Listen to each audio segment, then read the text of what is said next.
Hey guys, welcome to Weekend Warrior. We're taking it a little easier this week. I'm Andrew. And I'm Alex. And I thought we would take a... It's probably going to be loud when I move that around. Probably, just a little bit. Yeah. I thought we would take some time and relax. You know, it's been a stressful week. Maybe we... Stop turning your NPR voice on. I want to thank you for joining us today. Today's video is sponsored by Bell County Comic Con. Get out there and nerd it up. Anyway, we're playing Powerwash Simulator. We're gonna start by, giving the van a good old clean. I don't know how this game works. Those are the instructions. I won't remember any of that. It's a lot. Yeah, that is actually a lot more than I thought. Okay, so clearly this is gonna be so satisfying. I'm already very into this. Oh god, you went off a straight line. That bothered me immensely. What, this? Sorry, it's supposed to be relaxing. Only you could turn power washing into something unsatisfying. To be fair, I don't have the greatest straight line coordination when it comes to my hands. Fine motor control. Due to the various things wrong with me. That's fair. This is... Have you ever used a power washer? Yes. They're so nice. They really are.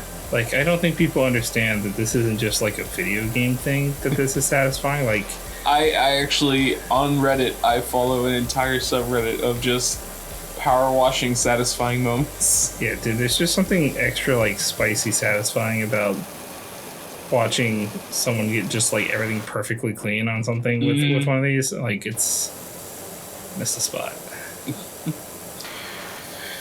I've watched a couple of people play this, and I think they've added a new aim mode. Yeah, so there's an aim mode that you can do. Oh, that just auto goes. That's weird.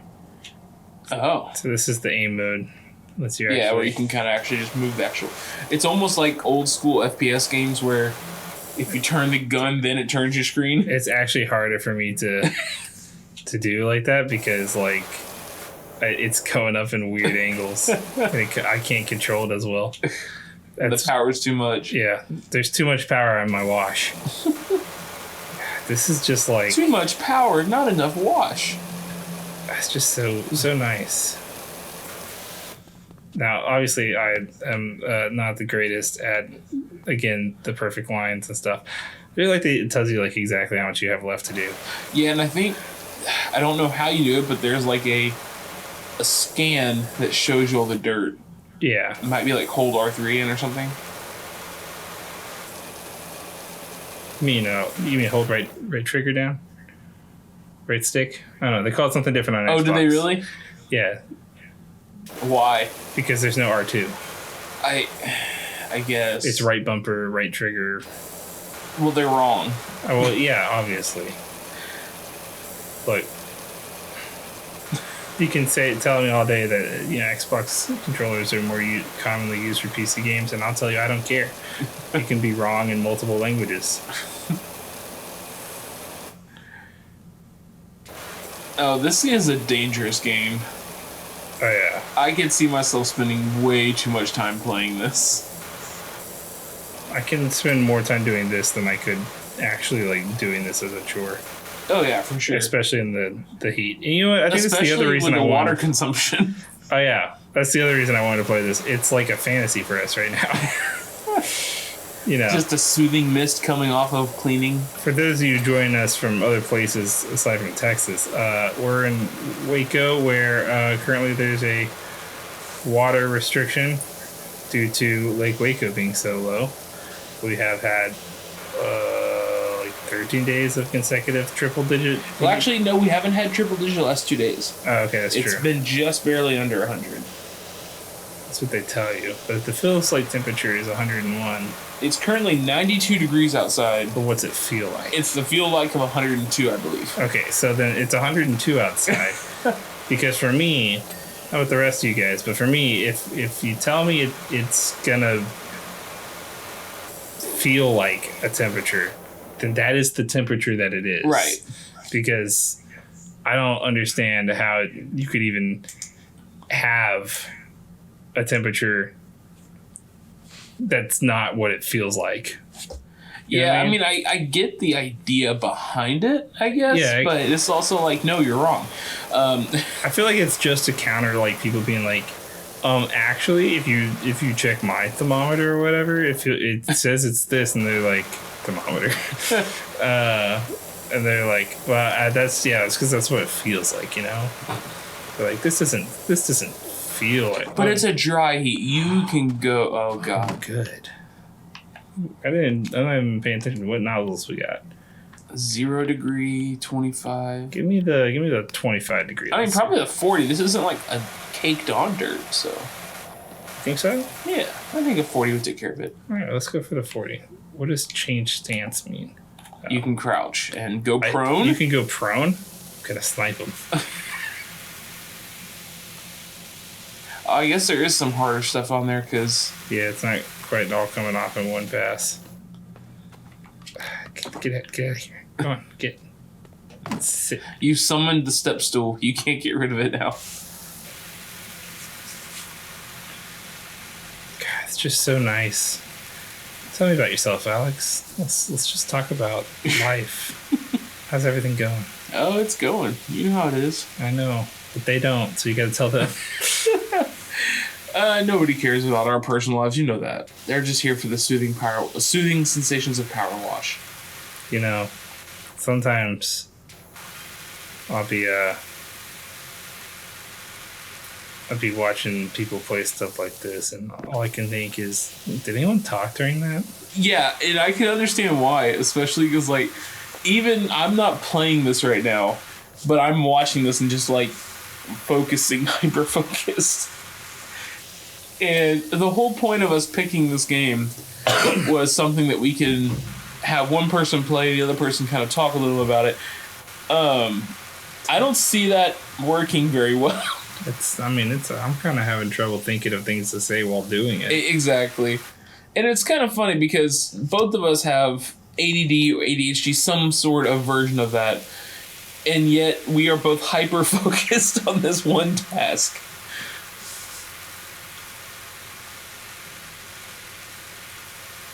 You stopped right at that line. I don't want to go over.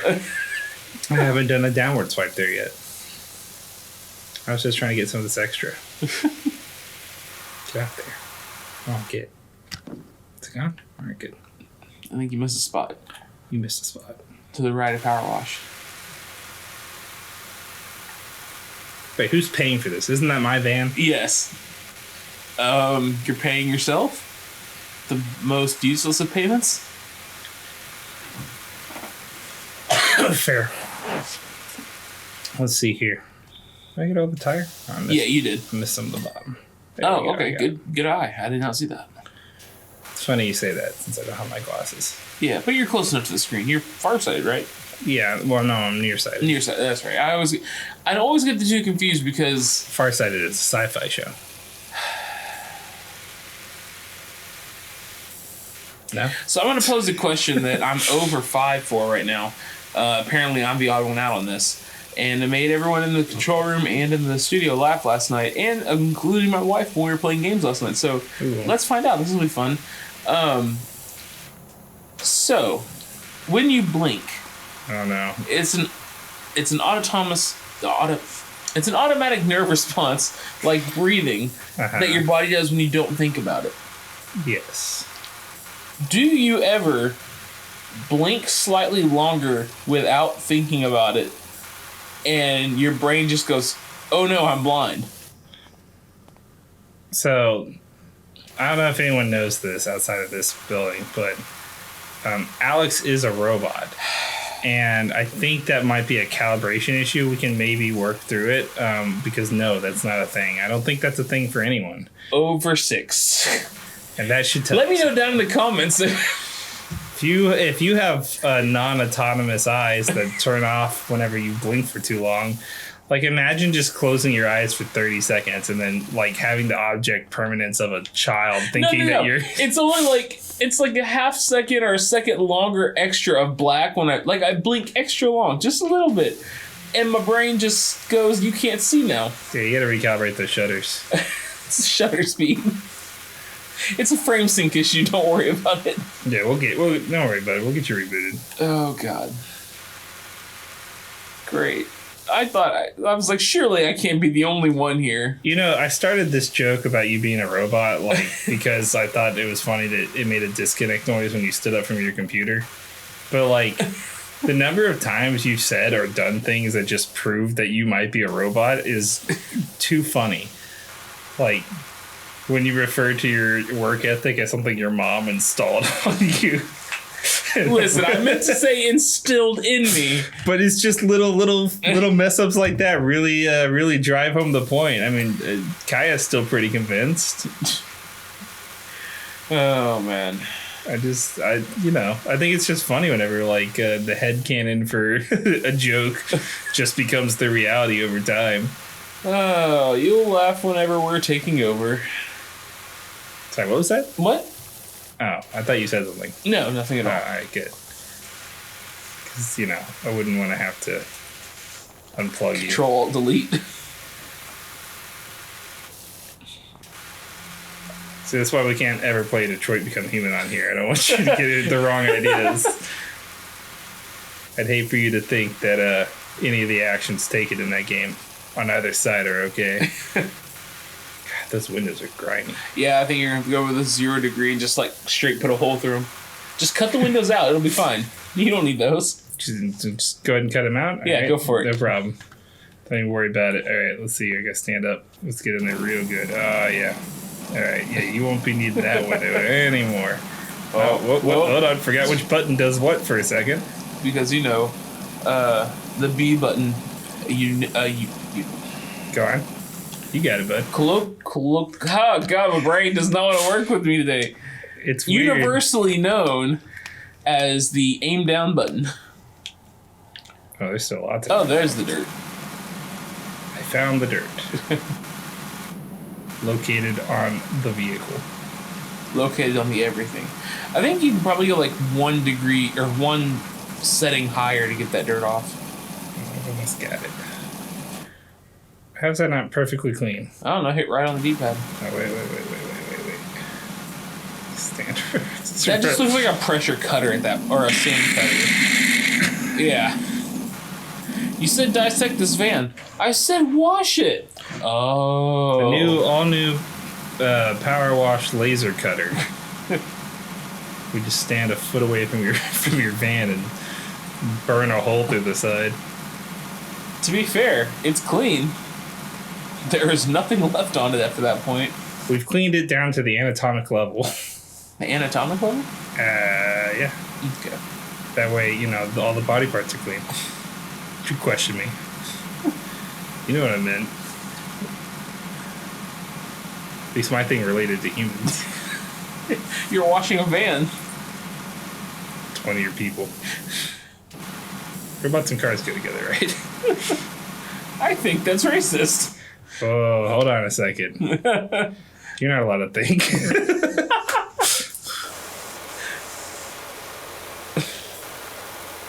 Let's see here.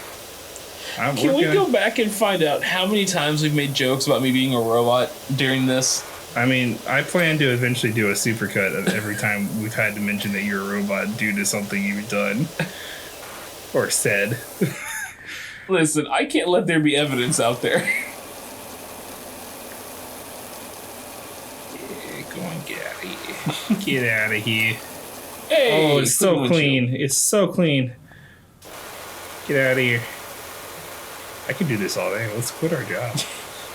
I don't think people will pay us to do this all day, unfortunately.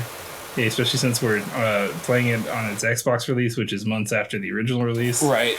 I mean, this brand new game that just came out.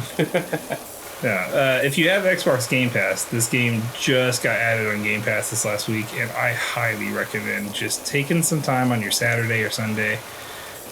Make some time for Powerwash Simulator. Tell your kids to F off. Tell your wife to go do something else. You're busy. I think this game is multiplayer over multiple consoles, though.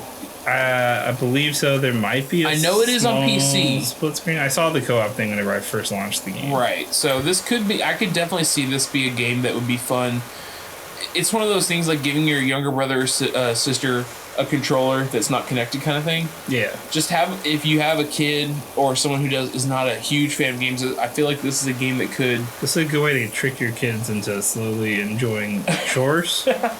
Like, yeah, it's just like that one game. You remember how, like, I hope they add Powerwash Simulator to Fortnite? Oh, man. So that you'd be like, hey, you remember Powerwash Simulator for Fortnite? Yeah. Let's go. Can you do that but for your room and without a hose? I mean, they have Farming Simulator, Truck Driving Simulator. There's a House Flipper Simulator on here. I actually have that game on PlayStation. I enjoy the hell out of it. Well, that's one of the few games that my wife and I play together. She's a gamer as well, but typically we don't like playing competitive games against each other. Because of how you are. Well, yeah. And also, if we want to just chill together, we'll both put on... It sounds a lot worse now that I'm saying this. We'll buy the same house on there, and we'll completely clean it all up, and then we'll set it up different the way that we both would, and just like to see what's different and what we like together. So it's just something, I don't know, something about having a game that's not the norm is really nice sometimes. Yeah. So like I've recently been on a binge of like playing older games that I haven't played in a while, or that I just never got to, while I'm waiting for the next set of releases to come out for us to review. And yeah, because it is kind of a dry period right now. Yeah, in more ways than one. Weather-wise, be dinged. Yep. So I've been playing through some other. Which button moves the thing? This? That's a great question. Oh, I already forgot the controls. Uh-oh. Hold on, we're getting there. Hold on, one of these. All right, this one? No, this. All right, that tells me. Okay, so it turns that on. Please turn and just that like off. that, his permanence of controls is gone. How do you move the? Okay, pick up place. All right, cool. I didn't need that reminder. You missed a spot there on the front bumper. All right, no, the bumper's clean. All right. Nope. Yeah, you missed a spot. Yeah, we gotta go a little wider than that. Let's start wide. Just jump up on top of the van. Fair enough. This feels like I'm actively adding grime to it, though. No, your shoes are spectacularly clean. Actually, you don't have feet. You're a floating gun.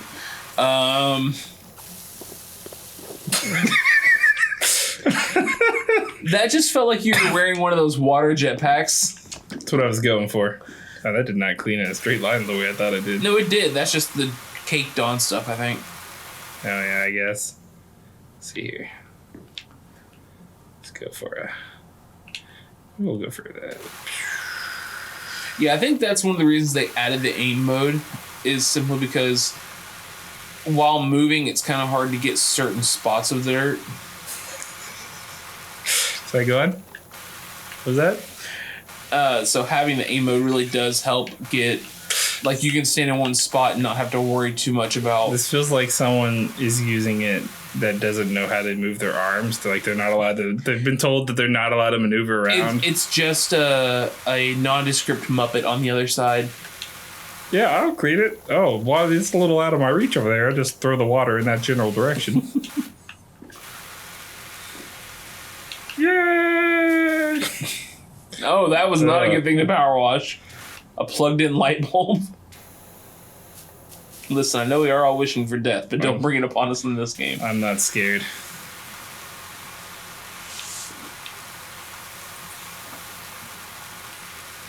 God, it's just so satisfying. It would be if you're doing it correctly. I'm not talking about that. I'm still satisfied.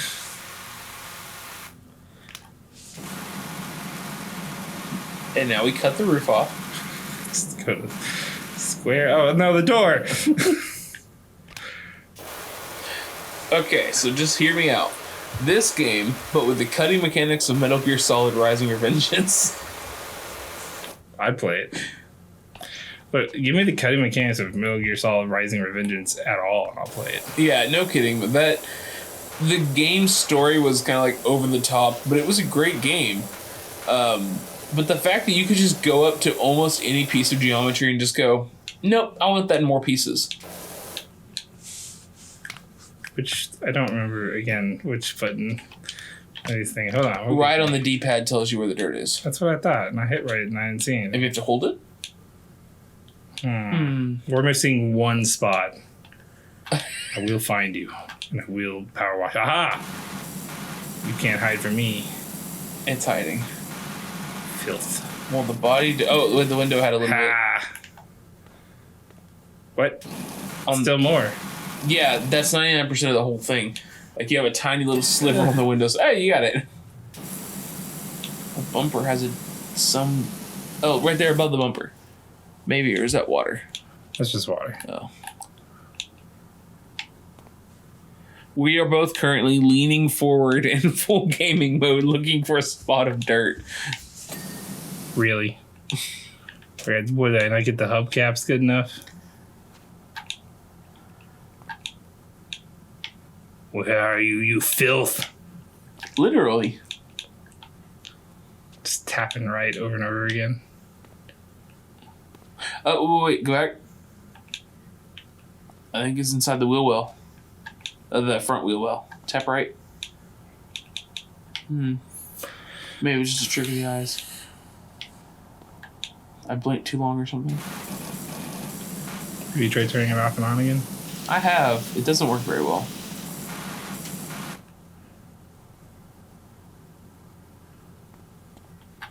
This is annoying. I'm mad. To do bumper. So, wait. Yeah, it's right there on the right side. There we go. All right. Heck yeah, I got an achievement and everything. God, so sad. And now you have one achievement. You have to get them all. That's how it works. Okay, so I didn't complete the tutorial mode. This is very satisfying though, being able to watch the time lapse. I do look very stupid doing it though.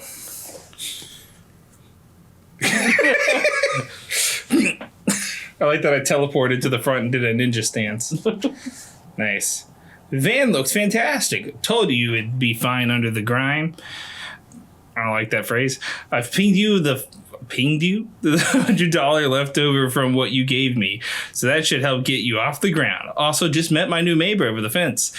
Neighbor grumbling about his dirty backyard and told him to give you a shout. Looks like you've got your first customer. So let me get this straight. You paid him for the car, and he gave us $100 back because I guess we gave him extra because we also cleaned it. So he paid us after we paid him so that he could pay us. Okay. Oh, so much more. This one, you gonna do this one? Sure. So now I get to learn all the control. Oh, the Xbox controller's weird. Yeah, in case you didn't notice from everything we've ever said, our go-to console is the PlayStation.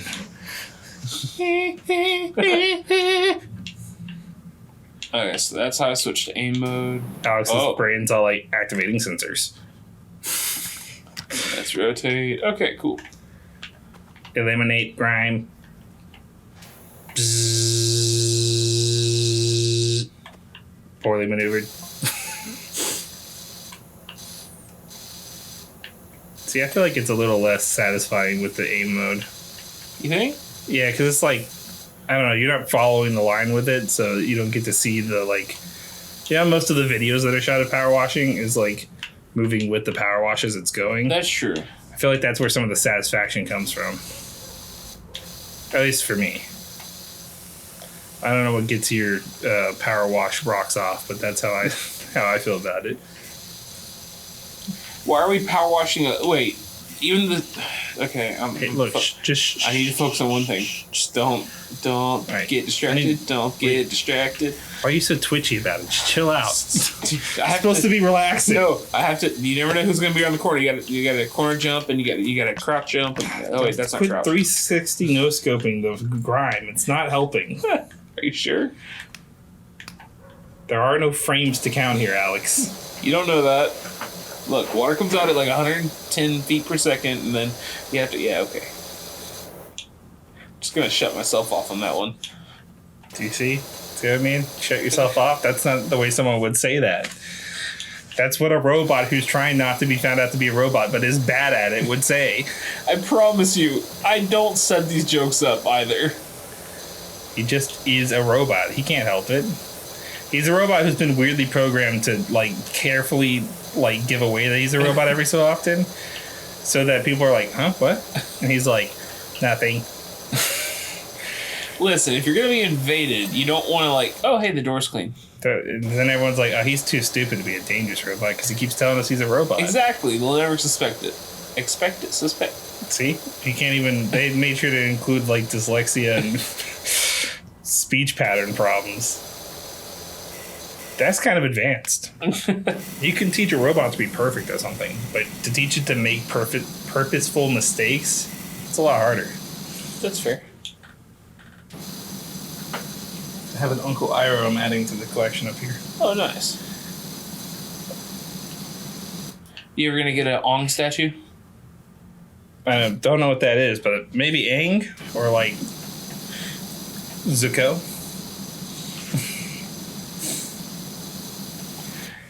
A weirdly Western person who said that the name is actually Asian and so it should be Ong, but then made the character weirdly white. Are you talking about M. Night Shyamalan? Yeah. Yeah. He's Asian. Right. But he made his character weirdly white. Oh, I like this side better. He didn't watch the source material. Obviously. That's why it took 30 guys to move a pebble. God, what a great show that was. If you haven't watched Avatar: The Last Airbender, first off, get out. Crouch. Second off, what is Crouch? come back and watch. It's the. Oh, why is that Crouch? I don't know. There you go, bud. You got it. But you should watch Avatar: The Last Airbender. It is probably one of the greatest movies ever made. You're right. Shows ever created, and even though it looks like a kid show, what are you doing? What are you writing? I don't know what you're talking about, sir.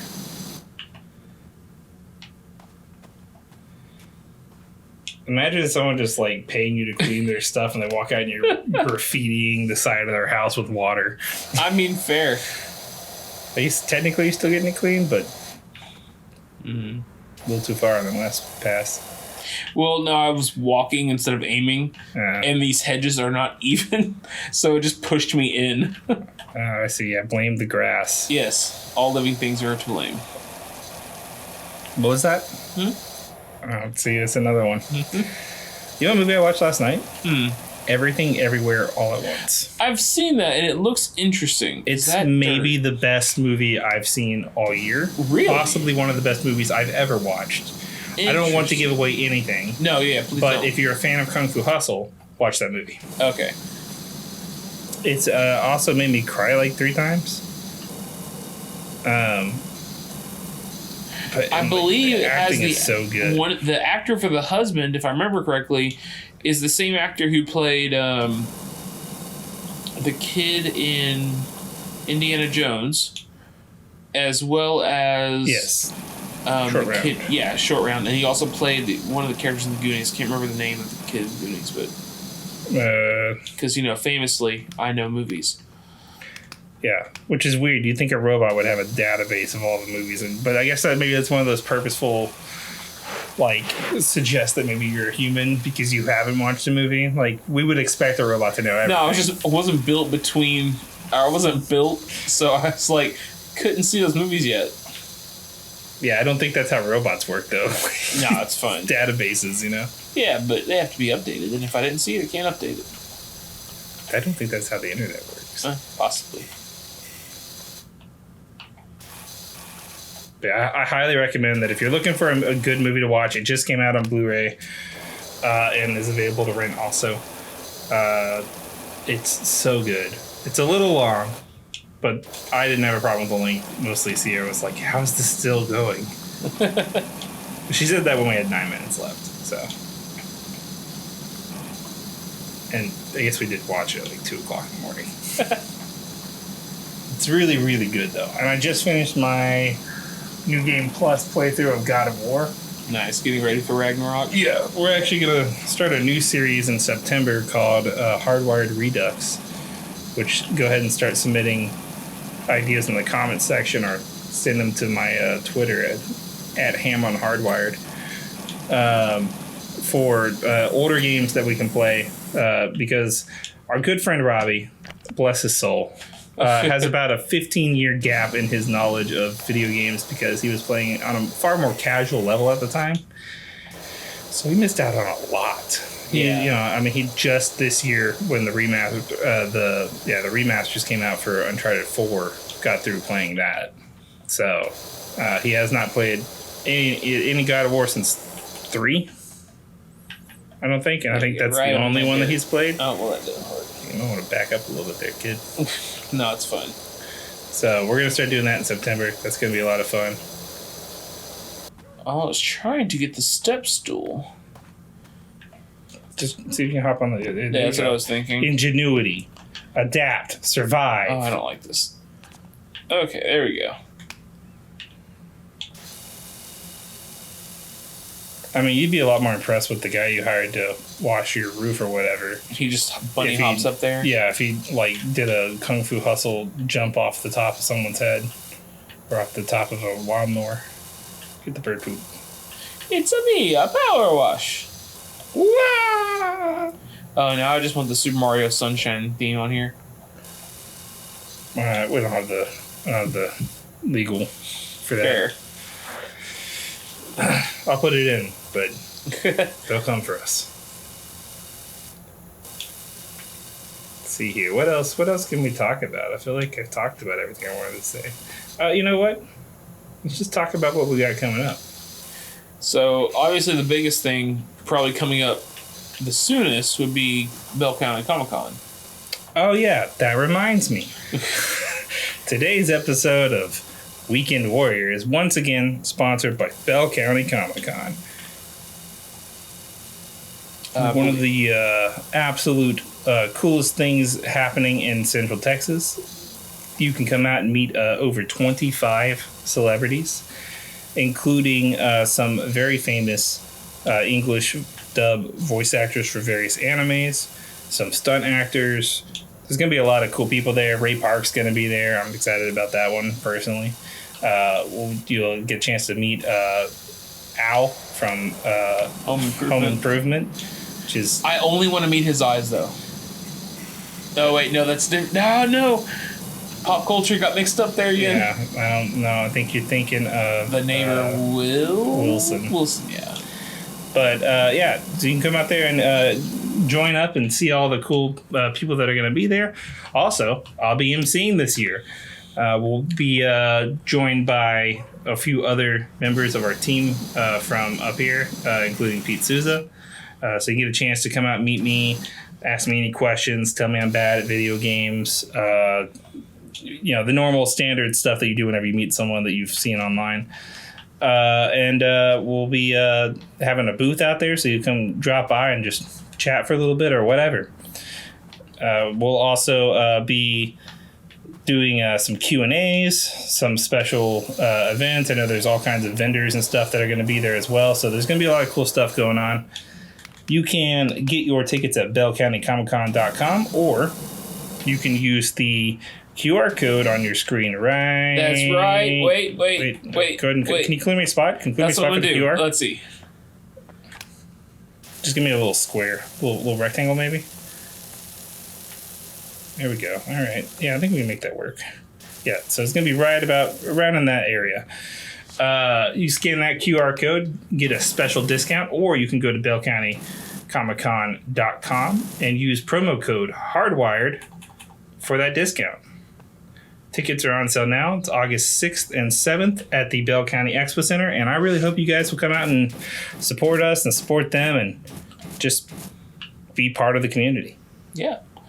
It's going to be interesting. This will be our first big outing with KWTX at the Bell County Comic Con. So it'll be first big event for this part of KW, which we're pretty excited about here. So our new endeavor of trying to make Gray Media pay me to play video games. In the end, isn't that what we all want?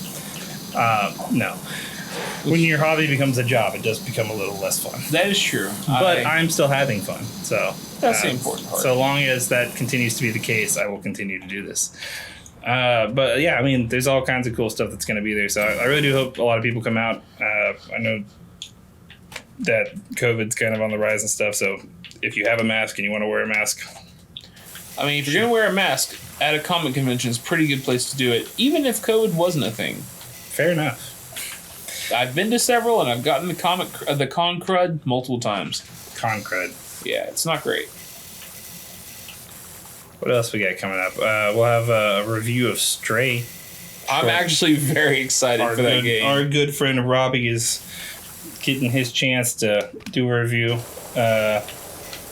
And I'm actually pretty excited to play it myself, so I hope to get into that. You know, I was going to do it, we still are probably going to do it, but we can talk about it a little bit here. What's been your favorite game of the year so far? Favorite game of the year so far? I really enjoyed Horizon Forbidden West. More than Elden Ring? Yes, actually, surprisingly. I am normally a very, difficulty-based game. As most robots are. The Turing test, man, it's nothing. However, the story and art for Forbidden West really hit home. Something about killing a bunch of robots just flowed very well with me. I don't know why. Maybe a little bit of self-hatred in there. But no, honestly, the game's improvements, they did what, and I did the review for it on our channel, and link in the description. If I remember. To be quite honest, they did what a good sequel should do, and it never felt like you lost power. I feel like a lot of games fall into that trope of, at the end of this first game, you're very, very powerful, and then, oh no, something happened, you lost all your equipment, or you lost all your power, and I get that you have to do that to some degree. Right. Just to make sense and to make the next game not feel easy. But they did it in a way that you didn't feel like you lost any skill. You just may have dropped some equipment, or you needed to travel light for some reason. And I think they did a very good job with it. Elden Ring was a great game, and I enjoyed it immensely and played it quite a bit, but it just didn't have... And I understand there is some deep lore to it, and people love the game and they'll search that lore out. I'm not that kind of person. I don't typically scour the game for lore. I will enjoy reading about it online, but I just don't spend the time it takes to really get deep into it. So I enjoy the storytelling of Horizon, where there was a good balance of gameplay to big story beats that left you really wanting more, quite honestly. Yeah. I think that where Horizon really succeeded for me in a lot of ways was that it did everything that a sequel should do. I think more so than most sequels these days, because like you said, a lot of them choose to try to reset you, and I don't think that that's what people want going into a sequel. I don't want the progress. It's almost like erasing the story of the first game whenever you do that, because part of the progress and progression of the story is also what equipment you have, what powers you've acquired along the way, that kind of stuff. So I think that they did the smart thing, and I suspect that we'll see something very similar with God of War based on some of the trailer and stuff. Oh, yeah. That you won't be starting with just the axe again. I think you'll be... I know you're starting with... I guess spoilers are okay for the... That game came out in 2018. Yeah, I just thought maybe because of people replaying it right now, but... Even then. The Blades of Chaos... They've been in the trailers. Oh, that's right. So, the Blades of Chaos, you get them towards the end, probably in the last 2 or 3 hours of the first game, or the original... the 2018 God of War. There we go. Because it's a continuation, but it's also a reboot, so it's kind of weird. It's a full continuation, technically. It's just they didn't call it for. In 2018 God of War, you get the Blades of Chaos. God of War 2K18. You get the Blades of Chaos pretty late in the game, And we know we're starting with those and the axe this time. Yeah, I suspect that at some point you'll probably get your hands. I don't want to get too far into what I think the spoilers are because I don't really like to theorize too crazy because I don't want to accidentally be a spoiler. We know Thor is going to be a big part of this game. Right, and I suspect that at some point, either your ultimate fight, I think you're going to acquire Mjolnir at some point. I don't know. I think you will because I think that's why it's included with the collector's edition. That's true. I think that maybe not by defeating Thor. Maybe by showing you're more worthy than him. Yeah, or something like that. Because I think that the ultimate fight is going to be someone else. Yeah. I mean, obviously, in the base material that Thor comes from, he doesn't have Mjolnir forever. He gets Stormbreaker. He gives it to Mjolnir goes to Beta Ray Bill. I want to say I know that's not the original source material. This is for all intents and purposes a joke. My favorite thing is whenever they brought that girl on with cancer. I still haven't seen the new movie, so don't say anything. Yeah, I haven't either. Okay, good. So, but yeah, I think that there's a lot of cool stuff. But getting back to the Game of the Year thing, I think, like from a gameplay, like game design kind of perspective, I do think Elden Ring had a really strong thing going for it. I think community-wise, especially like for the PC community, it brought a lot of really cool stuff with it. I do think that the game design was lost on me because, for one, that's really not my style of game. Right. I just recently re-downloaded it. I'm giving it another go, but I'll be honest with you guys, I didn't beat it the first time, and I'm probably not going to be able to beat it this time. The Souls games have never really been my go-to style of game, just because I kind of hate throwing my head against a wall forever.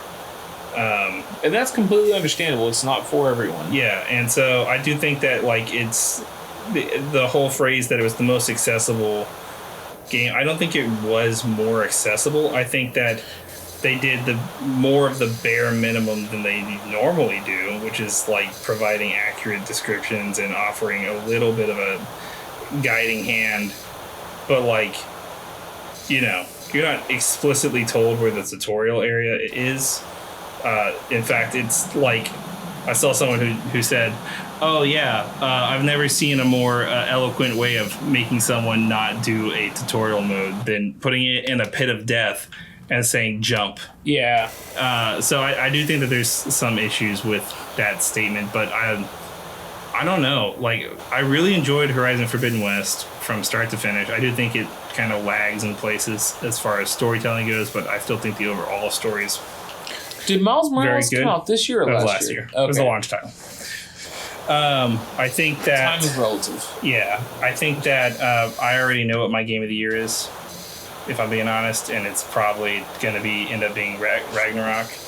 Well, that leads me into my question. Actually, is what's your most going forward? What is your most looked forward to game? I've got a couple because there's some stuff that I'm really excited for. I was originally probably most excited for after God of War Forspoken, but now that that's been moved, I'm really interested in seeing what the new Pokemon game does. So that's going to be a big thing. I'm curious about the new Call of Duty's story and stuff, and if they can find a way to make me care about that franchise anymore. I've got a few indie titles that I've got on the radar that I'm interested in. I'm still interested in hearing more about Arc Raiders. Yeah, that looks interesting. We haven't really heard anything about that yet. Callisto Protocol looks like it's going to be a fun return to the Dead Space era stuff. Mm-hmm. But I think a lot of what I was originally anticipating as my go-to games for the end of the year got pushed back, and so I'm kind of at I don't know about that one. I think that I was really anticipating having a heavy crunch time during the end of the year for how much content I was going to have to produce, and it's really not turning into be as much as I was kind of expecting. I think there's going to be some hidden gems up there. I think Saints Row is going to probably surprise people about how much fun it is. I think it's going Saints Row always had done that very well. Yeah, and once they stopped taking themselves so seriously. I think especially since that there hasn't been a new GTA, mm-hmm. there's kind of ground to be made up. Oh yeah, there. for sure. And it seems like they've from what I've seen, it seems like they have a good balance of a decent story in this one, but still that over-the-top fun that you just don't get in a GTA usually. Yeah, and then having the ability to play through it with your friends and stuff just makes it that much better, I think. As far as like stuff that I'm really like anticipating, let me get my list and see what all we got like going on. While you're doing that, I will say one game that I was originally very excited for, but the more I see of it, the less excited, or not even less excited, the more I worry about it is Gotham Knights. Oh yeah, I totally agree. I think that like it sucks because there's a lot of like people I like that are working on the game currently, but and that's not saying that it won't be a good game. Yeah, I think it might be wrong. I think it might be a good game, but I am getting heavy Avengers vibes from it, and I think that I don't remember who you are to properly source this tweet, but someone tweeted out last time they released a trailer. Yeah, nothing says superhero fantasy like checking the corpse of a guy that I beat up for 10 minutes to see if he's got a chip that makes my punches a little better. Yeah, it just doesn't feed the power fantasy of what being a superhero is supposed to be like. And I think that that's going to be its biggest downfall because like the Batman games were near perfect as far as like that feeling of I am Batman. I am Batman. Like it really makes you feel like Batman, but like it really did give you the sense of being like the most prepared, most dangerous person in any given room. Absolutely. Because of like, yeah, you still had like things that were spongy, but you had to think strategically to take them out instead of it being I have to keep wailing on them with my stuff while my other stuff recharges so I can do that move and then that'll stun them and then I can do this move which will add area of effect damage. Like it becomes there is a place for games like that, absolutely. Yeah, but I just don't think the superhero genre is the place for it. And I like, I'm sure there's people out there who agree or who disagree, but I think that part of the power fantasy, and I'm kind of worried about this a little bit with Midnight Suns, but I think the tactical strategy aspect of it will kind of outweigh all of that. But kind of like D&D combat, where you have to kind of give yourself that suspension. Like you can still feel powerful if they do it right, but I just don't. And you're going up against like demons and stuff, and that one, so it's a little different. You're literally just going up against like regular dudes in this game, and it's taking like 40 headshots from non-lethal bullets to I don't know, there's just a lot of weirdness to it. I think that watching the combat, it looks like it's trying really hard to be Arkham Knight or Arkham City, and it's almost like the difficulty seems superficial. Yeah, and that's what I'm worried about, is that like nothing you do is really going to be an accomplishment because anyone could have wailed for long enough to complete it, and it won't require any like real thought or processing to it. And I'm hoping we're wrong because I was originally very. That was one of the games that we were very, very excited to play together. But going back to like what we're excited about, I think Roller Dome's going to be really cool. That's like Tony Hawk meets. Is it the glass skateboarder one? No, that's the one where you're doing trick shots and like it's like My Name Pedro meets Tony Hawk. Yes, it looks really good. High on Life looks insane, and I'm super excited to play it. It is unfortunate that it comes out 3 days before Call of Duty, so I'm gonna have to like double team a couple of reviews for me. But I'm actually really excited to play through The Last of Us Part 1 again. I'm a sucker for pretty graphics, and I think that Naughty Dog is maybe like the premier location for like motion capture and stuff. And based on like some of the developer conversation, not talking about like lead developers, I'm talking about like dudes who are just in it, like this is their first game, they're really excited about it. It doesn't sound like, I'm not a fan of the price tag, but I don't think that this is ultimately a cash grab. I do think that there is like a legitimate, like they want a cohesive version of the game to go with part 2. And I want to say, speaking of remasters and remakes, we actually had this conversation yesterday. where yes, Last of Us is still available on PS3 and PS4. And I'm bringing this up because I never actually thought of it this way, and what you said yesterday really kind of like, oh, that makes more sense to me. PS3 titles are notoriously difficult to emulate. Near impossible. Yeah, it's the architecture of the way it's built. Yeah, that one. You ever feel like Porky Pig, where you're just like the way it's built? Anyway, the way that they built those systems out is almost impossible to redo on any other system without limiting the actual output of it. Yeah, and it's never going to look as good as it did before. And while we have the ability to emulate older games now and still look decent, if we do not do remakes or remasters and bring them into current and spend the time and the money to bring those games into current gen, then that's a complete art form that'll be lost. Right. Well, and especially, like, there's two options here. And I think that part of it, like we said, is that the emulation is near impossible, so it's better for them to remaster. I would rather have remasters and pay a small premium to get a new version of the game. Maybe not, like, every console generation, but, like, you know, every couple of generations or whatever. Then they just go away completely, because emulation can solve a lot of problems, even though it's technically, you know, not fully, it's not illegal, but it's not, you know, it's frowned upon. Well, even emulation of the own company's volition. Yeah, it's not going great. So I think that ultimately, like, we need remasters to preserve those pieces of art.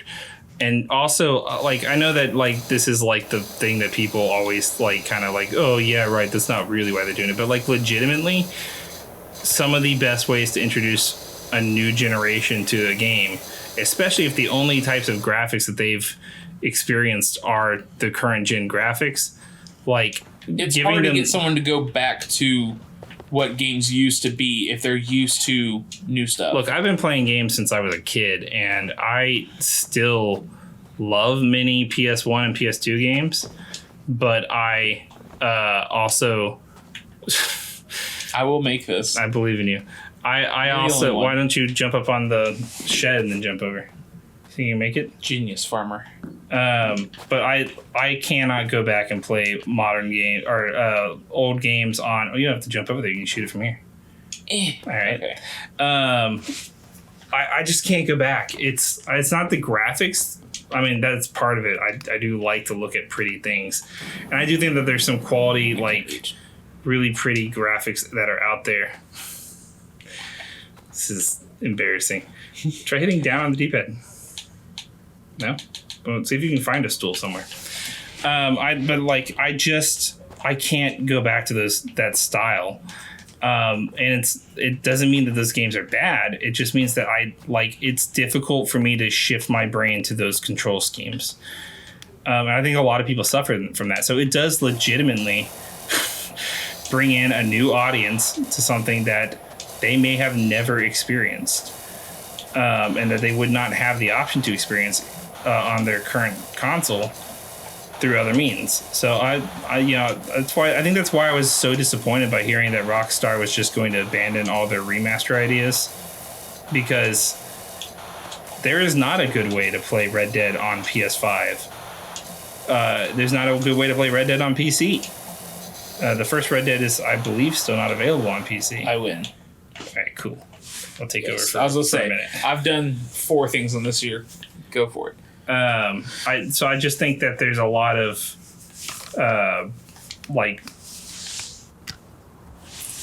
cool things that, like, people would miss out on if we don't get those remasters out there.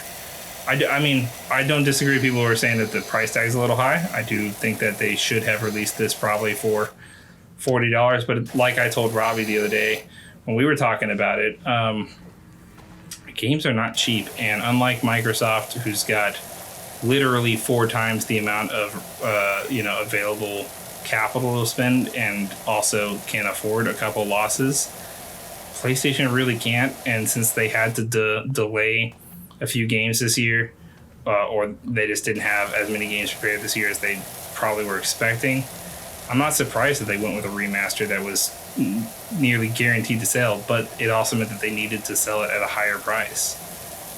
I think that if this was, we were getting God of War and Forspoken and maybe like Spider-Man this year, then we probably would have gotten The Last of Us Part 1 for $30. Probably.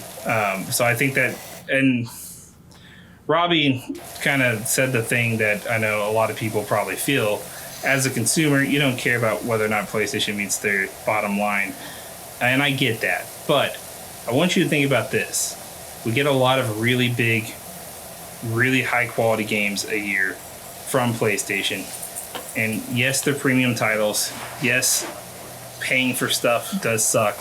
But through those premium titles, we get higher quality games than you get on nearly any other platform.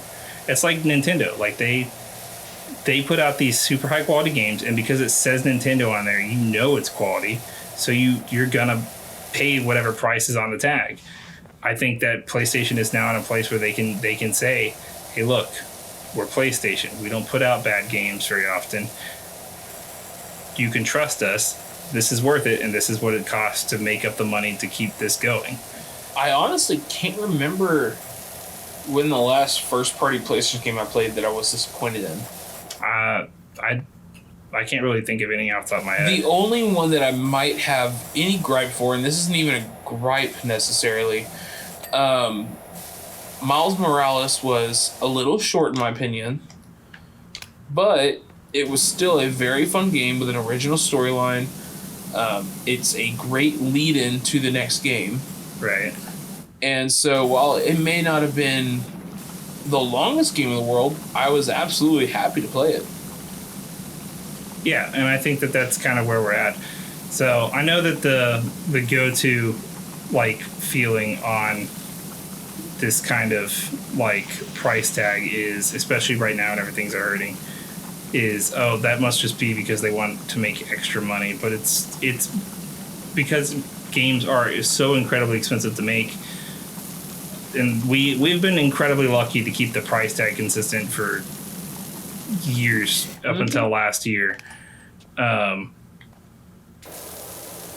hate to tell you, that's rust. That's not just going to power wash off. What are you talking about? Look at it go. I think something that a lot of people also... And this is the way that I validate which games I play for the most part, or how much I'm willing to pay for them. Through what, 23-digit codes? Is that how you validate them? Because he's a robot. For me personally, if I were to go watch a movie, let's say it's me, another person, we buy snacks and get dinner. That's $100 easily. And that's for maybe 3 hours, 4 hours of entertainment. That's including a dinner or something afterward.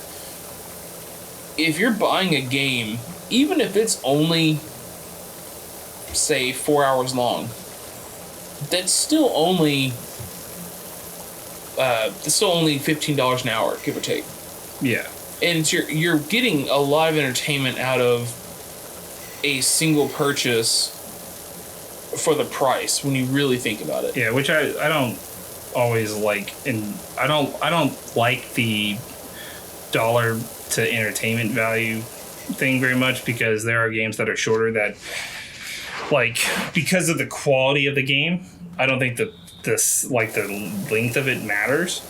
So Spider-Man, for instance, I would gladly pay $100 or more for maybe not $100. Yeah. But you give me an experience that is that well polished, with a story that's good, or that is that good, and a performance of the cast that is that solid all throughout, and it stays consistent. I mean, I'm willing to pay the premium on it, because it doesn't really matter to me that I'm getting an exact number of dollars to equivalent entertainment value or whatever. I think that's kind of where some of the like entitlement comes from for like the way people treat developers and stuff, is that like, oh, this game ended up only being 6 hours long, but I paid $70 for it. Like, that's still not bad though. Yeah, and you're getting, like, you don't know how much went into that game to start with. And again, I know the consumer doesn't care, but maybe you should. Understanding the craft that you love is an important part of loving it, I think. Now, there's people out there who are going to be like, Andrew, shut up. And to that, I say, hi. No.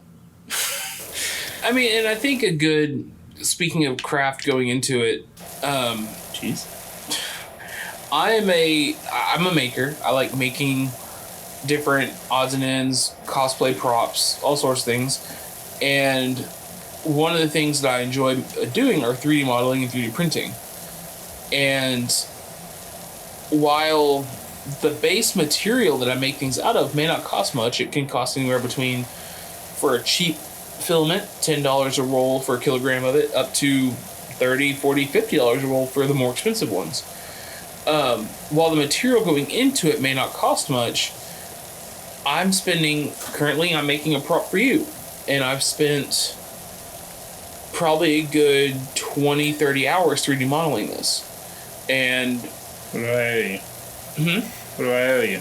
Nothing right now. It's not done yet.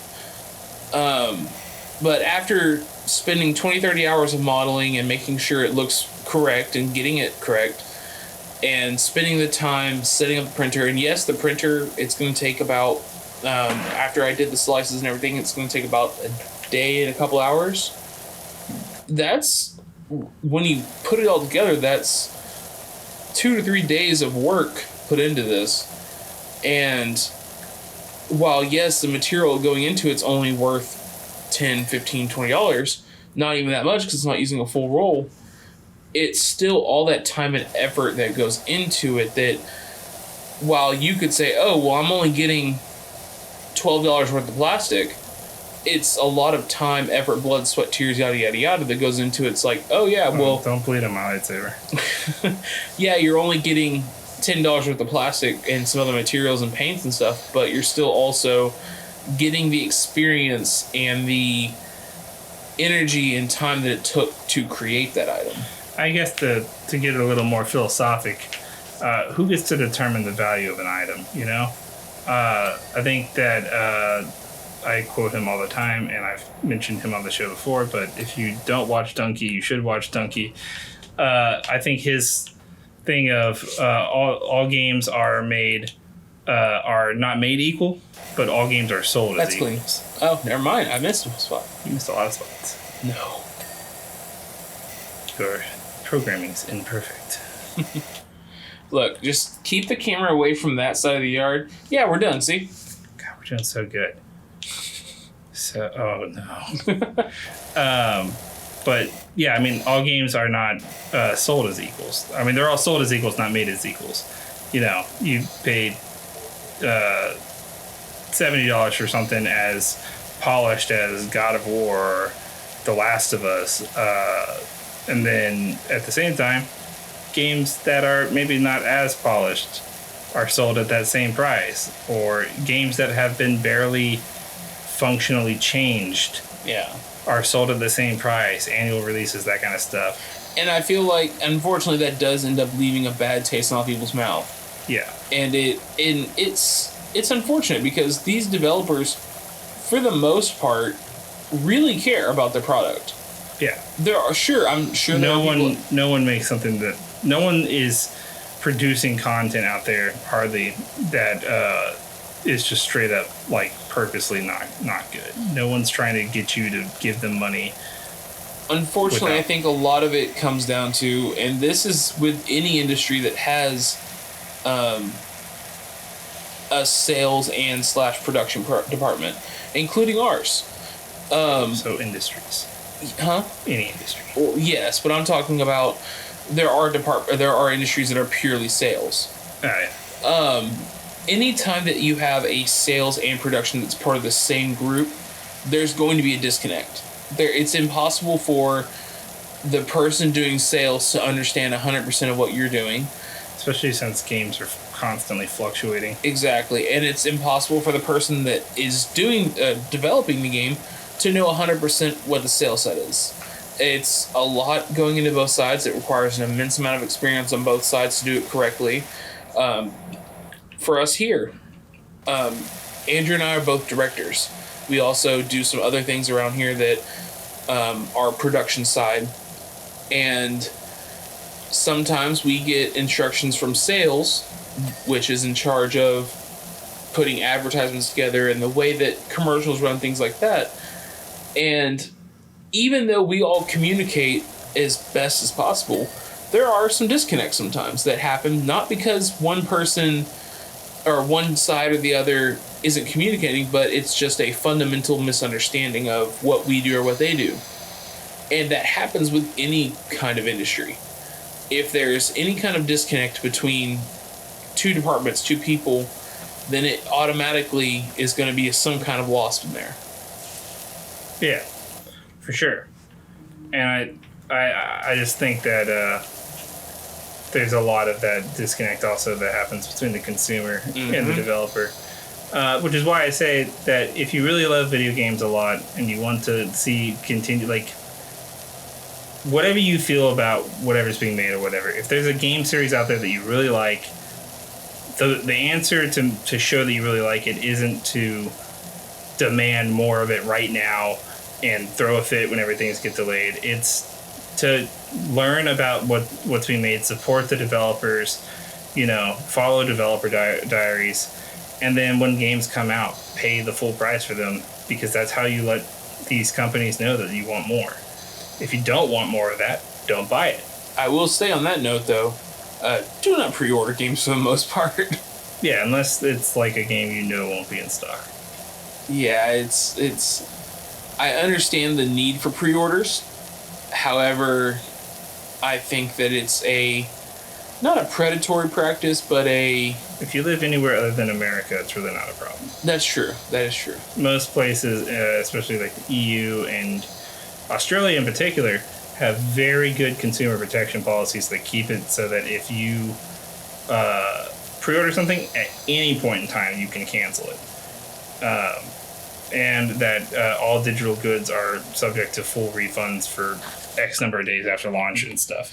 And it's not even that the game might be bad. It may not be a game that at first it looked like something that was your style of game, but then after seeing more gameplay of it or whatever the case may be, you're like, oh, this isn't something that I actually really want.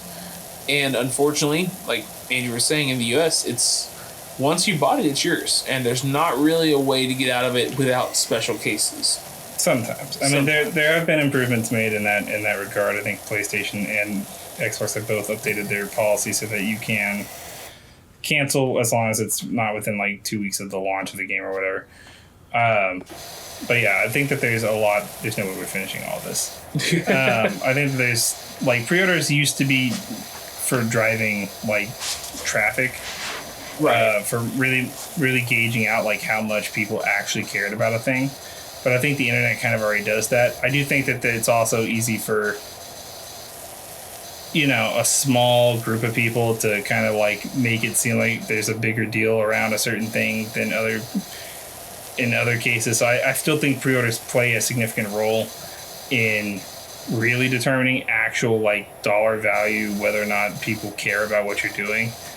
And sometimes that can mean that like your marketing's working really well, and so then we get some annoying marketing campaigns over and over again. I think that we're past the point of like old school pre-order problems where it was like get a football for pre-ordering and that was like your incentive. Yeah. But the incentive now is that you get the game at launch or early sometimes. So I wouldn't say don't pre-order. I would say if you can pre-order at a physical location that lets you put down some money, especially if you're getting a physical copy. Oh, physical copies, I don't have a problem with pre-orders. It's the digital. Digital is a little more dangerous, so just be careful. Always think your purchases through. Always know what you're buying before you buy it. It doesn't. That goes for everything, but especially for digital products. Go and talk to the people at GameStop, and don't buy it at GameStop. Go somewhere else. But they hire generally people who know what they're talking about. So no hate to GameStop employees, just not GameStop in general. John GameStop is still the worst in the game. I think that's the CEO. It might as well be. They change CEOs every 3 months.